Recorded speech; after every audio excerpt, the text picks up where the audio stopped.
Bonjour, je suis Sylvain Gonnet, professeur de mathématiques et référent numérique au collège Léonard de Vinci. Je vais vous présenter Flipgrid, une plateforme d'échange et de discussion vidéo que les enseignants pourront utiliser en tant qu'outil innovant d'apprentissage. On sait qu'en classe, les professeurs n'ont pas le temps de donner la parole à chacun de leurs élèves. Du coup, ce sont les élèves les plus dynamiques qui s'expriment et ceux qui sont discrets ou timides, peu à l'aise à l'oral, ne se manifestent pas. Alors Flipgrid va permettre à tous les élèves de participer plus activement en donnant l'opportunité aux plus discrets de faire entendre leur voix en dehors du groupe classe. Cela va mettre en valeur ce qu'ils ont appris, leur permettre de partager des idées ou des méthodes de résolution de problèmes avec la classe et leurs professeurs. Et puisque Flipgrid est un outil proche de ceux qu'ils utilisent dans leurs réseaux sociaux comme Instagram, Snapchat, cela va favoriser leur engagement actif dans les apprentissages. Alors ceci dans un espace sécurisé et contrôlé par le professeur. On pourra construire ainsi une communauté d'apprentissage en développant des compétences de collaboration et de communication orale.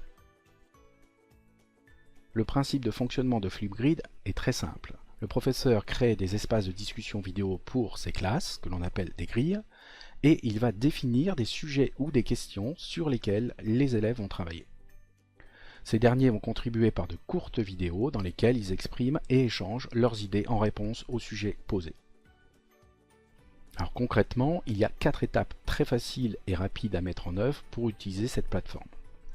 Seul le professeur se crée un compte sur Flipgrid, ou encore mieux, il utilise, s'il en a un compte Google Éducation ou Microsoft Éducation avec lequel il pourra se connecter.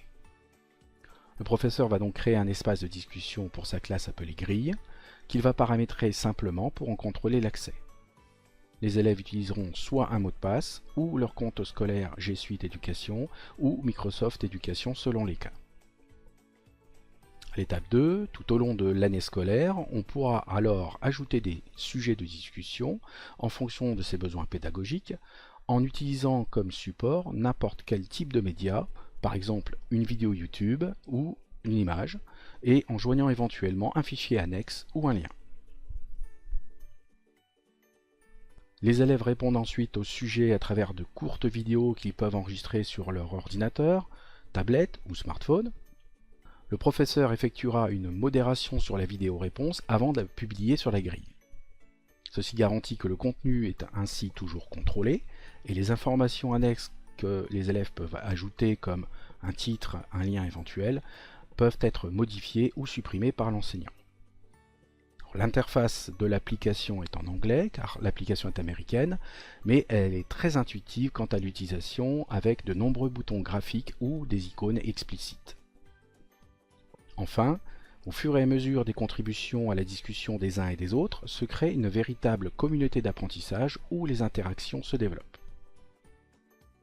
Concernant les environnements d'exécution et d'intégration, Flipgrid peut s'intégrer dans tous les environnements d'apprentissage existants.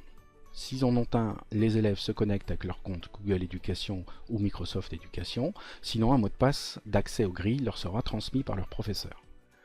Flipgrid est utilisable sur toute plateforme, PC, Mac, Chromebook, tablette ou bien sur smartphone, iOS ou Android, avec dans ce cas une application téléchargeable dans les stores correspondants.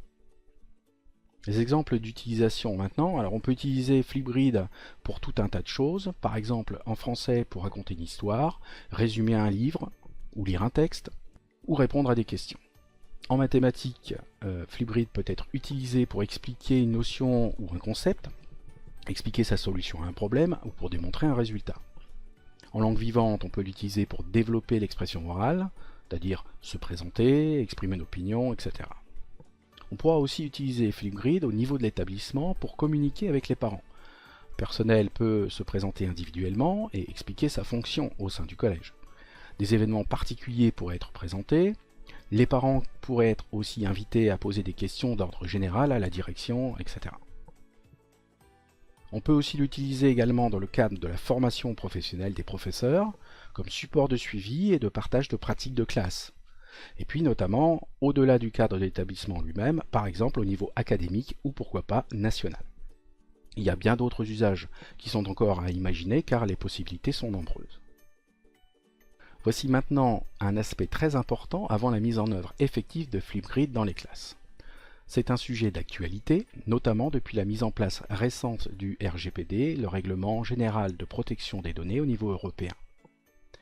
Et le ministère de l'Éducation nationale est d'ailleurs en train de mettre en place un dispositif de garantie afin de permettre le déploiement de nouvelles opportunités pédagogiques, notamment le développement d'expérimentations telles que celles que nous souhaitons utiliser avec Flipgrid. En complément des autorités de tutelle, le Collège Léonard de Vinci est soucieux d'établir un cadre de confiance partagé par toute la communauté éducative à propos des environnements numériques à usage pédagogique. C'est pourquoi l'établissement s'attache à vérifier le cadre légal avant toute mise en œuvre d'une expérimentation d'outils numériques qui utilisent des données personnelles. Pour Flipgrid, les formalités juridiques visant à respecter la législation en vigueur sur la protection des données personnelles sont de deux ordres. En premier lieu, il faut l'autorisation personnelle et parentale en application du droit d'image.